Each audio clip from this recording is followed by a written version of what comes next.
തെസ്സലോനിക്കയിലെ സഭയ്ക്കെഴുതിയ ഒന്നാം ലേഖനം. വിശുദ്ധ പൗലോസ് അപ്പോസ്തലന് തെസ്സലോനിക്കയിലെ സഭയുമായുള്ള ബന്ധം എന്തായിരുന്നുവെന്ന് ലേഖനം വ്യക്തമാക്കുന്നു. ലേഖനത്തിന്റെ പകുതി ഭാഗവും അവരുടെ വിശ്വാസത്തിനുവേണ്ടി പ്രാർത്ഥനയും സ്തോത്രവും അർപ്പിക്കുന്നതിനായി ഉപയോഗിച്ചിരിക്കുന്നു. സഭാജനങ്ങൾക്കു വേണ്ടിയുള്ള കരുതലും അവരോട് കൂടെ സമയം ചെലവഴിക്കുവാൻ സാധിച്ചതിലുള്ള നന്ദിയും പ്രകാശിപ്പിക്കുന്ന ഒരു നല്ല സഭാ ശുശ്രൂഷകനാണ് അദ്ദേഹം. ഈ ലേഖനത്തിൽ പല പ്രാവശ്യം നിങ്ങൾ അറിയുന്നുവല്ലോ, ഓർക്കുന്നുവല്ലോ എന്നീ പദപ്രയോഗങ്ങൾ ഉപയോഗിച്ച് അവർ അദ്ദേഹത്തിൽ നിന്ന് പഠിച്ച കാര്യങ്ങൾ വീണ്ടും അവരെ ഓർമ്മിപ്പിക്കുന്നു. അതുകൊണ്ട് യേശുക്രിസ്തുവിന്റെ അനുഗാമികളായി തീർന്നവർക്കാണ് പൗലോസ് എഴുതുന്നത് എന്ന് വ്യക്തമാണ്. തെസ്സലോനിക്കയിലെ വിശ്വാസികളെ അഭിവാദനം ചെയ്യുകയും അവരുടെ വിശ്വസ്തതയെ അഭിനന്ദിക്കുകയും ചെയ്യുവാൻ പൗലോസ് താൽപര്യപ്പെടുന്നു. അവരെ വീണ്ടും ചെന്ന് കാണുവാൻ ആഗ്രഹമുണ്ടെന്ന് പൗലോസ് അറിയിക്കുന്നു. ക്രിസ്തു വീണ്ടും വരുന്നതിനു മുമ്പ് മരിച്ചുപോകുന്ന വിശ്വാസികൾക്ക് എന്ത് സംഭവിക്കും എന്ന് ചില ആളുകളെങ്കിലും സംശയിച്ചിരുന്നു. അതുകൊണ്ട് അതിനുള്ള ഉത്തരം പൗലോസ് ഇതിൽ ചേർത്തിട്ടുണ്ട്. ക്രിസ്തുവിന്റെ വരവിനു വേണ്ടി ജാഗ്രതയോടുകൂടെ കാത്തിരിക്കുന്നതിനും ആഹ്വാനം ചെയ്യുന്നു.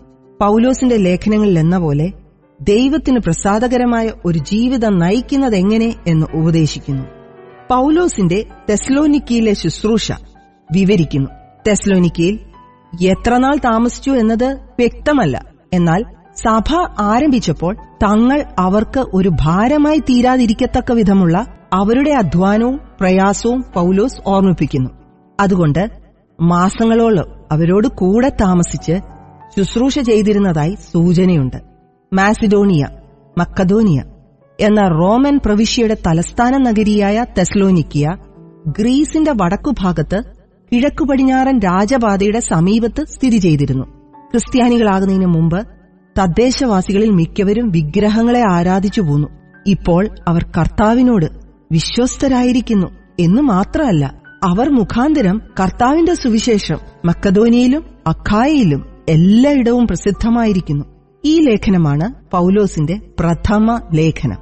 ആ നിലയിൽ പുതിയ നിയമത്തിലെ ആദ്യം രചിക്കപ്പെട്ട പുസ്തകവും 1:1-3:13 വരെ തെസ്സലോനിക്കയിലെ ജനങ്ങളുടെ വിശ്വാസവും പൗലോസിന്റെ പ്രവർത്തനവും, 4:1-5:22 വരെ ക്രിസ്ത്യാനിയുടെ ജീവിതവും ക്രിസ്തുവിന്റെ വരവും, 5:23-28 വരെ ഉപസംഹാര അഭിവാദനങ്ങൾ. അപ്പോസ്തലനായ പൗലോസ് തെസ്സലോനിക്യർക്ക് എഴുതിയ ഒന്നാം ലേഖനം. അധ്യായം 1.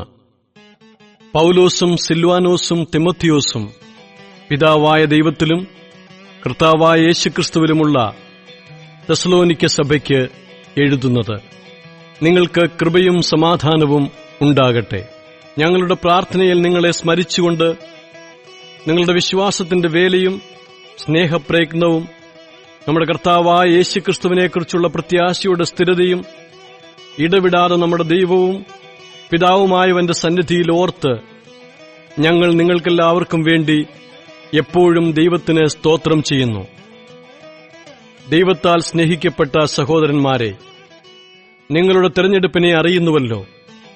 ഞങ്ങളുടെ സുവിശേഷം വചനമായി മാത്രമല്ല, ശക്തിയോടും പരിശുദ്ധാത്മാവോടും ബഹുനിശ്ചയത്തോടും കൂടെ ആയിരുന്നു നിങ്ങളുടെ അടുക്കൽ വന്നത്. നിങ്ങളുടെ നിമിത്തം ഞങ്ങൾ നിങ്ങളുടെ ഇടയിൽ എങ്ങനെ പെരുമാറിയിരുന്നു എന്നറിയുന്നുവല്ലോ. ബഹു കഷ്ടം സഹിക്കേണ്ടി വന്നിട്ടും നിങ്ങൾ പരിശുദ്ധാത്മാവിന്റെ സന്തോഷത്തോടെ വചനം കൈക്കൊണ്ട് ഞങ്ങൾക്കും കർത്താവിനും അനുകാരികളായിത്തീർന്നു. അങ്ങനെ നിങ്ങൾ മക്കദോനിയയിലും അഖായയിലും വിശ്വസിക്കുന്നവർക്കെല്ലാവർക്കും മാതൃകയായിത്തീർന്നു. നിങ്ങളുടെ അടുക്കൽ നിന്ന് കർത്താവിന്റെ വചനം മുഴങ്ങിച്ചെന്നത് മക്കദോനിയയിലും അഖായയിലും മാത്രമല്ല, എല്ലായിടവും നിങ്ങൾക്ക് ദൈവത്തിലുള്ള വിശ്വാസം പ്രസിദ്ധമായിരിക്കുന്നു. അതുകൊണ്ട് ഞങ്ങളൊന്നും പറവാൻ ആവശ്യമില്ല. ഞങ്ങൾക്ക് നിങ്ങളുടെ അടുക്കൽ എങ്ങനെയുള്ള പ്രവേശനം സാധിച്ചുവെന്നും ജീവനുള്ള സത്യദൈവത്തെ സേവിപ്പാനും അവൻ മരിച്ചവരുടെ ഇടയിൽ നിന്ന് ഉയർപ്പിച്ച തന്റെ പുത്രനും വരുവാനുള്ള കോപത്തിൽ നിന്ന് നമ്മെ വിടുവിക്കുന്നവനുമായ യേശു സ്വർഗ്ഗത്തിൽ നിന്ന് വരുന്നത് കാത്തിരിപ്പാനും നിങ്ങൾ വിഗ്രഹങ്ങളെ വിട്ട് ദൈവത്തിങ്കലേക്ക് എങ്ങനെ തിരിഞ്ഞുവന്നു എന്നും അവർ തന്നെ പറയുന്നു.